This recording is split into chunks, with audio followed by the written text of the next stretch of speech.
was just saying some foreign brands still hold great sway in China. The country's favorite phone is Apple's iPhone. You heard Gordon say it. And so in some ways, familiarity, though, with the iPhone is now a vulnerability for Apple. The company is banning hundreds of apps from the iTunes App Store, ones that secretly gathered personal data. More than 250 of the affected apps were made in China. With me now, former CIA Director James Woolsey. He is with me now. Jim, so glad you are here. Good to be with you, Deirdre. So what do you make of this? These apps were made in China, and they were downloaded, as we mentioned, more than 250, but downloaded more than 1 million times. So Apple obviously making the right decision. Well, some of them were made in China. This is a bigger problem than China, and a bigger problem than these apps. The Internet is designed for openness. And it's an entire loophole, right? It's a giant loophole. And the problem is really that we don't have a system that makes possible the private operation of what should be private. I'm filling out my tax form. I don't want to put that on something that's going to end up in the cloud. I'm filling out my security clearance application. Same way. We've got to find a way in which the Internet can work openly, even with the cloud, much of the time.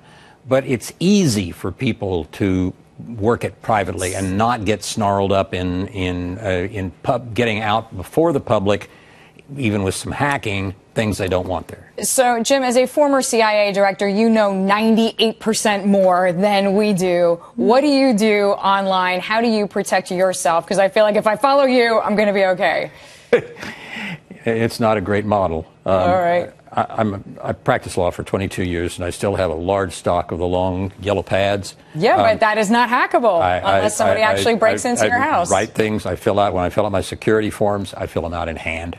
When I fill something out, I write something, and sometimes my wife will type it up. Sometimes I type it up that has to go in.